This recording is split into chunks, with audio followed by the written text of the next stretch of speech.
자, 장제원 의원의 총선 불출마 선언에 이어서 김기현 대표도 대표직을 내려놓으면서 이른바 김장연대 모두 퇴장한 모양새입니다. 자, 김 대표 사퇴 전에 이준석 전 대표를 만난 사실이 지금 공개가 됐죠. 그 의도를 두고 지금 이런저런 해석 나오고 있습니다. 관련 소식 두 분과 함께 자세히 짚어보도록 하겠습니다. 김영우 전 자유한국당 의원, 김효은 전 민주당 선대위 대변인 모셨습니다. 안녕하십니까? 네, 안녕하세요. 네, 반갑습니다. 자, 지금 리포트에도 보셨습니다만 김기현 대표가 이준석 대표와 회동 사실이 알려진 지 30분 만에 SNS를 통해서 사퇴 의사를 밝힌 겁니다.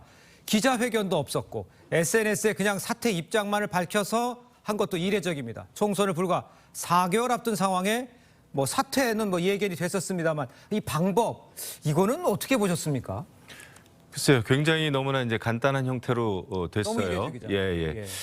이것이 이제 그 사퇴에 대해서 뭔가 이렇게 오랫동안 생각을 해가지고 이게 기획된 측면보다는 조금 떠밀려서 사퇴를 했다는 느낌은 지울 수가 없습니다. 예. 하지만 이유 여하를 막론하고 김기현 당대표가 사퇴함으로 해가지고 네. 국민의힘은 그래도 이제 혁신의 아주 가장 기초적인 기본적인 조건은 이제 마련이 됐다 이렇게 봐야 되겠죠. 예. 사실 지금 이제 국민의힘이 이 당이 원래 민심을 제대로 정확하게 용산에 전달을 잘 했어야 됩니다. 네네. 근데 그게 잘 되지를 않았어요. 그래서 대통령의 국정 운영 지지도도 그렇고 국민의힘 당 지지율도 그렇고 30%대에 계속 머물러 있지 않았습니까? 맞습니다. 그러니까 민주당, 그러니까 이재명 당대표 그렇게 사법 리스크, 재판 리스크가 많고 예. 문제가 많음에도 불구하고 이재명 대표가 이끄는 민주당에 비해서도 지지율이 떨어졌단 말이죠. 예.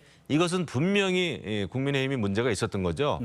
국민의 눈높이에 맞지 않는 그런 행보를 보여왔던 겁니다. 네. 그리고 강서구청장 선거 대패 이후에도 제대로 책임지는 모습을 보이질 않았습니다. 또 인유한 혁신이 좌초됐고요. 예. 이런 상황에서 김기현 당대표의 그 사퇴는 거의 이것도 이제 운명적인 거였다 당연한 생각합니다. 것이었다. 예, 장제원 의원의 그 불출마 선언이 본인 스스로도 이것이 운명일 거라고 생각을 했다라는 예. 것처럼 김기현 대표의 사퇴도 운명이다 이렇게 네. 저는 생각을 하는데 문제는 앞으로 그러면 과연 어떻게 혁신, 이제 국민의 눈높이, 민심에 맞는 그 민심 정치를 할 수 있는 예. 그런 그 혁신을 이뤄 나갈 것인가? 예. 이게 큰 이제 숙제로 남았습니다. 알겠습니다. 지금 그 사퇴에 대한 그 결과에 대한 어떤 시행이 벌어질 것이냐에 대해서만 얘기를 해주셨는데 그 배경에 대해서는 제가 좀 이따 다시 한번 좀 질문을 드려야 될 것 같고요. 일단 김 대표의 SNS에 당원으로서 총선 승리를 위해 이바지하겠다 이렇게 얘기를 했습니다. 그렇다면 글쎄요, 사퇴를 하고 울산은 가겠다, 출마하겠다 이렇게 읽히십니까? 어떻게 보십니까? 그렇죠. 지금 김기현 대표가 이제 두 가지를 요구받은 거지 않습니까? 예. 당대표로서의 지위가 하나 있고 국회의원이 있기 때문에 그러면 이 둘을 다 그동안에 내려놔라. 이런 압박이 있었을 텐데 그러면 김기현 대표 입장에서는 그래도 내가 내 지역구는 내가 사수해야 되겠다. 그런 그러면 의미다. 예, 대표는 던져야 되지 않을까. 어느 시점에서는 던질 것이다. 라고 생각이 있었겠지만 예. 본인이 그 시기나 그 환경을 주도하지 못하고 네. 장제원 의원이 불출마 선언을 하니까 떠밀리듯 마지못해서 당대표를 던지는 방식으로 어제 보였습니다. 예. 본인이 앞에 나와서 얘기한 것도 아니고요. SNS에 얘기를 하면서 총선 승리를 위해서 하겠다라고 하는 거는 나는 당 대표는 내려놓지만 내 지역구는 가지고 가겠다는 의지를 이제 분명히 밝혔고요. 예. 지금 김기현 대표가 3월에 당대표 선출됐을 때부터 과연 김기현 대표가 언제까지 갈 것이냐. 그다음에 비대위는 어떻게 갈 것이냐. 그 논란으로부터 시작이 됐는데 예. 그러면 김기현 대표가 본인의 거취를 좀 명확하게 본인이 주도하는 모습으로 던졌어야 되는데 지금은 어제 SNS에 매우 몰린 듯이 됐고 그러면 울산 지역구는 사수하겠다. 이런 거를 저는 보인 것 같은데 과연 이것도 본인의 의지대로 사수할 수 있는지 그게 만만치 않은 상황인 것 같습니다. 알겠습니다. 본인이 결단의 시기를 늦추면서 그러니까 타이밍을 놓치면서 울산을 지역구 출마하는 것도 사실 쉽지 않다 이렇게 지적을 해주신 것 같은데 그런 이야기도 공공연히 나오고 있는 건 맞는 것 같습니다. 이런 가운데 아까 좀 전에 얘기를 하다 마셨습니다만 이 김 대표가 거취 결단을 고민하던 이 시기에 이준석 전 대표를 왜 만났는지 굳이 만나야 할 필요가 있었는지 두 사람은 어떤 대화를 나눴는지 이게 관심이었습니다. 이준석 대표가 그 이야기를 했습니다. 먼저 들어보겠습니다. 만난 게 11시고요. 네. 뭐 점심시간 전까지 이제 한 1시간 정도 대화를 했던 거고요. 그러니까 원래는 제가 제 거취에 대해 가지고 그냥 얘기하고 이렇게 하려고 만나는 거였는데 어쩌다 보니까 만나가지고 김기현 대표 거취 얘기를 되게 많이 했습니다. 그러니까 김기현 대표는 솔직히 되게 그 명예를 중요하게 생각하는 분이라 가지고요. 지금 시점에서 본인이 굉장히 자리에 집착하는 사람처럼 비춰지는 이 상황 자체가 하루라도 지속되면 난 너무 화가 난다 이런 입장이셨던 것 같아요. 예. 예, 이미 억울한 일은 억울한 일 당하시는 거고 대신 그런데 무책임해지지 마시라.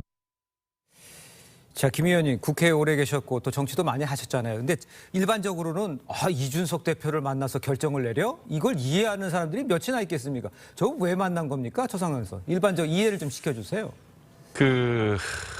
한 번에 이해되기는 어렵지만 그렇습니까? 그렇다고 굳이 색안경을 끼고 네. 또 볼 필요도 없다 봅니다. 왜 왜냐하면은 그렇습니까? 예, 전현직 이제 당 대표고요. 예. 그 다음에 과거에 이제 윤석열 그 대통령 후보 시절에 네. 한번 이준석 대표가 당무 거부한 적 있지 예. 않습니까? 그때도 이제 김기현 대표가 중간에서 조율을 잘 한 했죠? 것으로 저는 알고 예, 있어요. 그렇습니다. 예. 그리고 이제 여태까지 쭉 보면은 이준석 그 전 대표나 김기현 대표 보면은 그 두 정치인 사이에는 기본적인 신뢰관계는 좀 있었던 것 같아요. 네. 그리고 이번에 이제 김기현 대표가 여러 가지 좀 어떻게 보면은 위기에 처했었잖아요. 네. 자신의 거취를 앞두고 고민이 많았을 텐데 예. 어느 정도 좀 그 동병상련의 입장이었다 이렇게 생각을 합니다. 이준석 대표하고. 예. 그래서 여러 가지 문제에 대해서 논의를 하지 않았겠나 생각이 되는데 두 가지 정도를 얘기를 했겠죠. 하나는 김기현 대표의 거취 문제 하나하고 또 하나는 이준석 전 대표의 탈당 신당 문제였을 텐데 예. 뭐 지금 뭐 흘러나오는 전언에 의하면 김기현 대표는 이준석 전 대표의 탈당 신당을 좀 만류했다라는 그 얘기가 돌고는 있습니다만은 확인된 건 없고요. 그러니까요. 좀 의아스럽긴 했습니다. 예. 아니, 그러니까 의아스러운 뿐만 아니라 이 문제가 지금 이준석 전 대표 같은 27일 날짜까지 못 박아서 탈당 얘기해갖고 신당 얘기도 하고 있잖아요. 그런데 자신의 거취 문제를 이준석 대표한테 만나서 얘기했다? 이거를 어떻게 이해를 할 수가 있겠습니까? 뭐 다른 걸 모색한다는 뜻입니까? 아마 뭐 이준석 그 전 대표가 추진할지 안 할지는 모르겠습니다만 예. 그 신당에 합류할 리는 저는 없다고 보고요. 그거는 거의 가능성이 없고 다만 정말 그 흘러나오는 얘기대로 이준석 전 대표에게 탈당은 하지 마시라. 예. 그런 얘기를 했다면 그것은 충분히 저는 의미 있는 만남일 수도 있겠다 생각합니다. 예. 알겠습니다. 자, 이런 상황에 지금 그 김기현 대표 사퇴하면서 여당 비대위 체제로 전환될 가능성이 높아 보입니다. 비대위원장으로 여러 이름이 거론이 되고 있는데 안철수 의원은 인요한 전 혁신위원장을 추천하기도 했습니다. 함께 들어보겠습니다.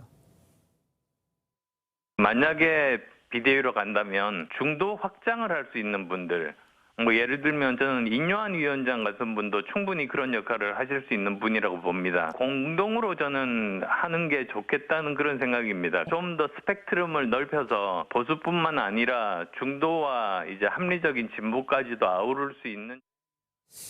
일단 비대위로 이제 가는 상황이 좀 돼버린 것 같아요. 이제 밖에서 봤을 때는 누가 가능성이 있는 건지 이런 것들은 어떻게 보십니까?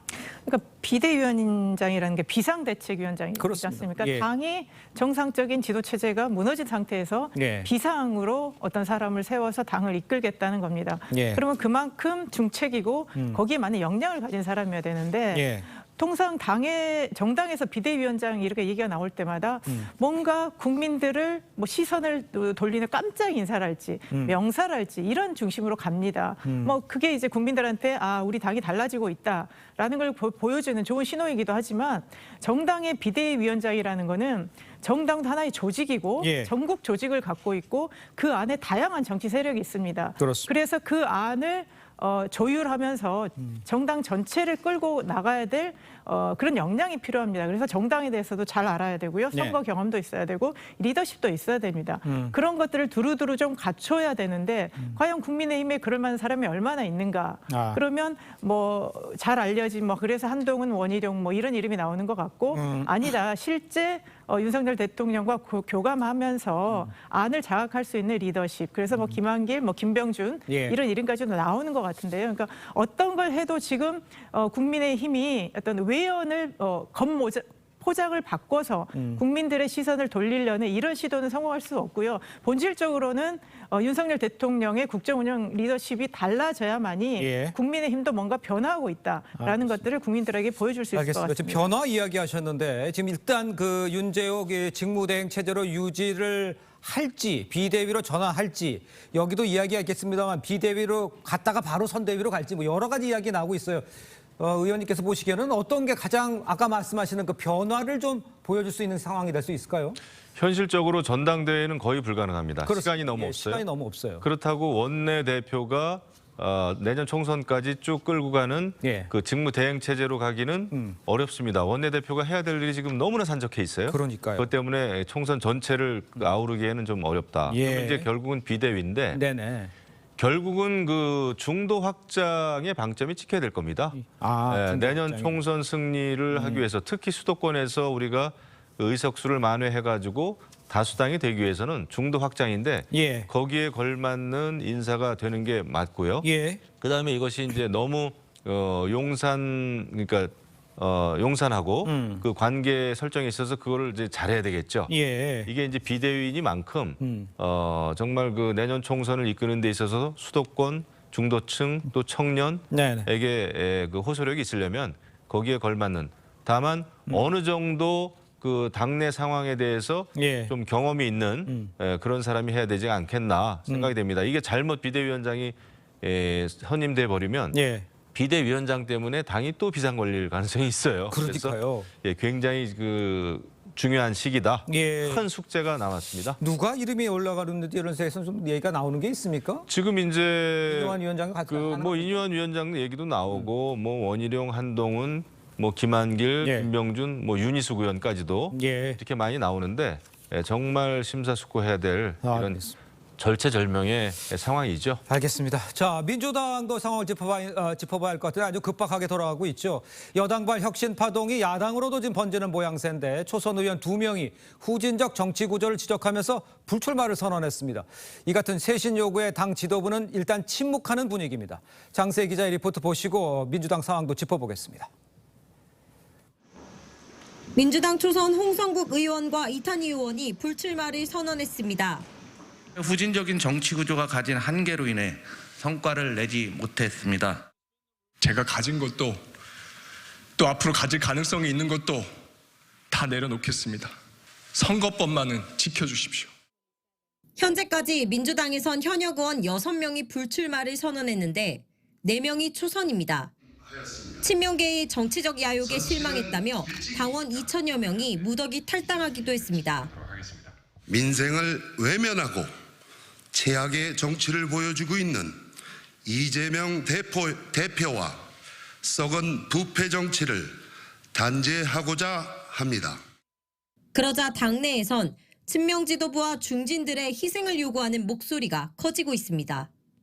비명계 이원욱 의원은 장제원 의원도 하는데 이재명 대표는 왜 못하는가라며 이 대표를 직접 겨냥했고 한 수도권 재선 의원은 오선인 조정식 사무총장과 친명계 최고위원들이 결단해야 한다고 압박했습니다.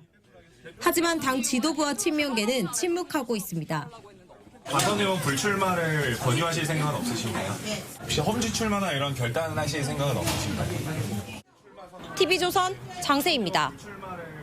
자, 리포트 보신 것처럼 여당에서 이제 인적 쇄신 속도가 붙으면서 민주당 비명계에서 장제원, 김기현 대표 결단을 내는데 이재명 대표도 선당무사해야 하는 거 아니냐 이런 목소리가 지금 나오고 있습니다. 그렇지만 지금 침묵하고 있어요. 험지 출마에 대한 얘기도 없고. 이건 어떻게 당내에서 어떤 분위기가 지금 일어나고 있습니까? 그러니까 이재명 대표가 험지에 나가야 된다라는 당내 이야기 한 달 전쯤에 있었던 것 같습니다. 예, 그래서 뭔가 이제 민주당도 좀 달라져야 되고 당 대표부터 좀 헌신할 모습을 보여줘야 되는 거 아닌가 이런 얘기가 있을 때 예.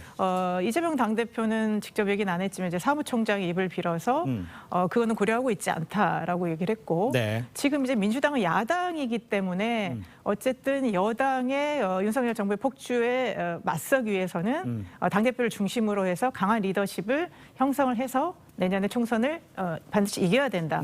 이런 과제가 있기 때문에 예. 지금 당대표의 거치가 뭐 험지든 어떻든 간에 이런 신상의 변화가 있는 것 자체가 총선에 임박한 상황에서 민주당에 크게 도움이 되는 방향은 아닐 아니다. 것이다. 라는 것이 저는 지도부의 입장인 것 같고요. 예.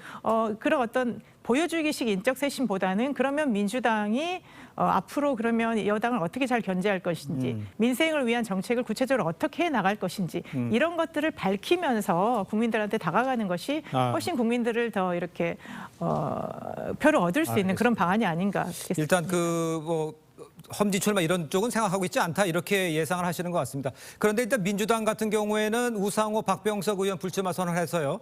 홍성국, 이탄 이렇게 2명까지 초선 의원이 하니까 전체적으로 현역 의원 같은 경우 6명이 지금 불출마 선언을 했는데 친명계나 중진은 아직 없어요. 그러니까 이런 것들도 좀 쇄신이 있어야 됐고 뭐 쇄신이 됐든 헌신이 됐든 이게 좀 필요한 상황 아닌가 밖에서 볼 때는 어떻습니까? 그 민주당은 지금 그 앞뒤로 꽉 막혀 있습니다. 예. 지금 제가 보더라도 민주당은 최대의 위기예요.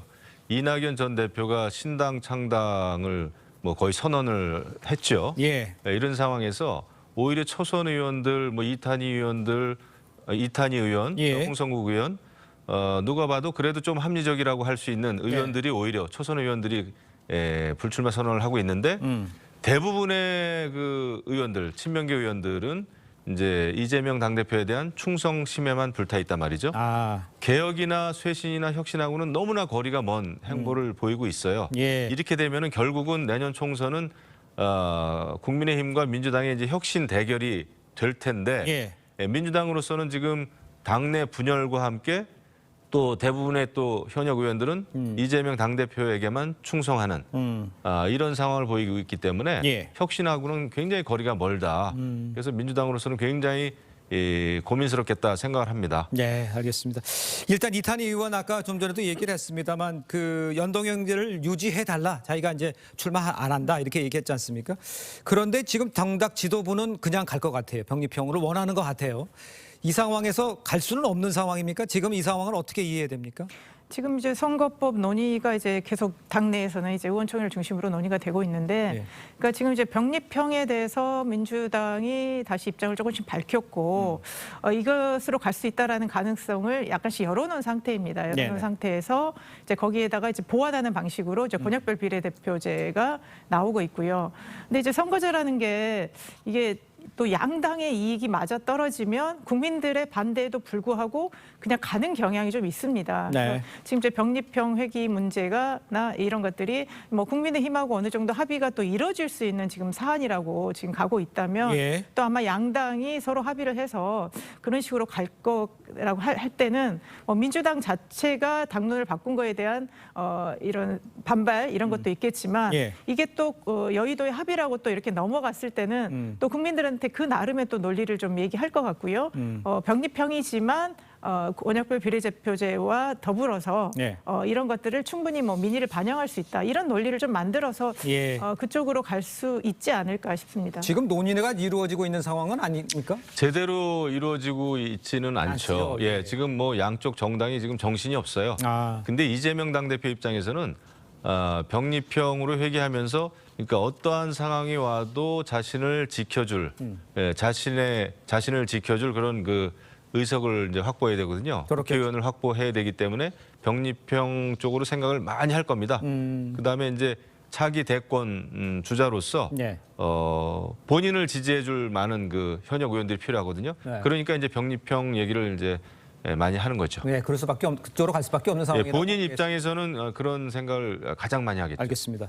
자, 이런 상황에 이재명 대표에게 또 다른 난감한 상황이 하나 더 생겼죠. 신당 창당 시사하던 이낙연 전 대표 어제 언론 인터뷰를 통해서 창당을 아예 공식화했습니다. 목소리 직접 들어보겠습니다.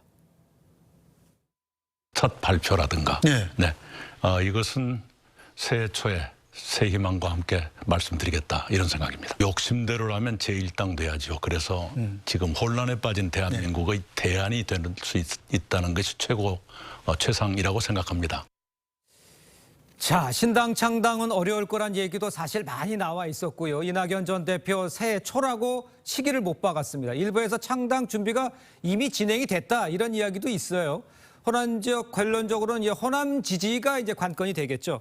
당내 분위기에서는 이렇게 아주 공식화한 것에 대해서는 어떤 분위기가 있습니까? 어제 언론에서 공식화했지만 그 전부터 계속 이제 신당 창당의 가능성을 얘기를 해왔었기 때문에 이제 한 며칠 전부터 계속 이제 민주당 안에서는 이낙연 전 대표에 대한 이제 비난의 목소리가 이제 본격적으로 나오기 시작을 했습니다. 예. 이재명 대표하고 가까운 이제 정성 의원도 얘기를 했고요. 다른 의원들도 얘기를 하면서 당 대표까지 지내신 분이 이렇게 해야 되느냐. 그러니까 이 포문은 뭐 며칠 전에 이제 김민석 의원이 이낙연 전 대표를 이제 사꾸라라고 지칭을 하면서 이제 시작을 됐습니다. 그래서 아마 이제 거센 그런 반대 의견들이 좀 나오고 있고요. 예. 이제 또 호남 또 정치인들 같은 경우에도 이제 뭐 규탄하는 뭐 이런 성명까지도 내긴 했습니다. 그래서 지금 이제 이낙연 전 대표의 이런 신당 움직임이 결국 민주당의 세력을 약화하는 것이다. 이런 또 움직임이 있기 때문에 상당히 그 이제 명분 싸움에 있어서 이낙연 전 대표의 신당 추진에 대해서 뭐 거세게 비난하는 이런 일련의 목소리들이 많이 나올 것 같습니다. 그러니까 거세게 비난하는 목소리가 더 많습니까? 아니면 아직까지는 많습니까? 아니면 좀 인정하는 분위기입니까? 그러니까 어쨌든 이제 의사라는 게 안에 있는 것과 이제 표출되는 것이 다를 경우에 네네. 지금 어쨌든 이제 반대 의견들이 많이 표출이 되고 있고요. 네. 민주당 안에서는 지금도 보시면 뭐 여러 가지 이 생각이 있는 거지만 예. 사람들이 적극적으로 그 의사 표현을 안 하는 분위기이기 알겠습니다. 때문에 예. 지금 반대 목소리가 더 강하게 나오는 것 같습니다. 알겠습니다. 일단 이낙연 전 대표 이제 제3지대 세력과 연대를 추진하겠다고도 말을 했죠. 그렇지만 이준석 전 대표와는 아직 생각하고 있지 않다 이렇게 말을 했습니다. 그러니까 이제 과연 호남이 지지를 어느 정도 해줄지 누가 여기에 같이 함께할지 어떻게 보십니까? 밖에서 봤을 때는. 제가 볼 때는 일단 그 호남이 중요할 겁니다. 네. 그런 그 지역적 기반이 없으면은 감히 지금 않겠죠. 예. 신당 창당 생각하기가 어렵죠. 네네. 그리고 이제 당내 반발에 부딪혔을 때 그래도 그것을 지켜줄 그 지지자들은 호남 쪽 아니겠습니까? 예, 그런 게 하나 있겠고 그다음에 당장은 이제 비명계 의원들이 합류할 가능성이 가장 크겠죠. 네. 이재명 당대표에 대해서 계속해서 반대 목소리, 개혁의 목소리를 높여왔던 비명계 의원들이 합류할 가능성. 그다음에 현직 전직 의원들, 전직 의원들 이낙연 후보를 지지했던 예. 전직 의원들이 있겠고요. 그다음에 정치를 지망하는 민주당 내 소장파들이 상당히 있을 겁니다. 이재명 당대표가 이끄는 민주당 내에서는 희망이 없다라고 생각하는 그 소장파들이 지지하지 않을까 이렇게 생각을 하는데 예. 그럼에도 불구하고 이준석 당대표와 이준석 전 국민의힘 당대표와의 그 연대 가능성은 저는 없다고 봅니다. 그러니까요. 그것은 이낙연 대표 입장에서도 그렇고요. 이것은 뭐 아주 이상한 물타기가 돼버리죠. 네네. 그렇게 되면은 당내 반발이 더 거세질 거기 때문에 민주당 내에서 그 길은 가지 않을 것이다 생각이 됩니다. 알겠습니다. 창당을 만약 기정사실화 한다면 파괴력은 어느 정도 있을 것인지 이재명 대표가 다시 한번 마지막에 주저앉힐 수는 있을지 이건 어떻게 보십니까? 짧게 좀 부탁드릴게요. 그러니까 저는 상당히 파괴력이 있다고 보는 게 예. 상당히 그 항상 엄근진하다는 이낙연 전 대표 그리고 민주당의 당적을 한 번도 바꾸지 않은 예. 총리까지 지내신 분이 어쨌든 새로운 당을 만들겠다고 하는 거는 네. 정말 양당 체제의 혐오감을 느낀 제3지대 전체를 아우르겠다는 거기 때문에 대한 정당으로서의 비전이나 이런 것들이 명확하다면 지금 양당 체제에 정말 반대하는 많은 그 중도나 이런 분들이 함께할 수 있는 저는 그런 하나의 정당이 될 수 있을 것이라고 알겠습니다. 봅니다. 총선을 4달 앞두고 정치권에 지금 요동치고 있습니다. 자, 두 분 말씀은 여기까지 듣겠습니다. 고맙습니다. 감사합니다. 감사합니다.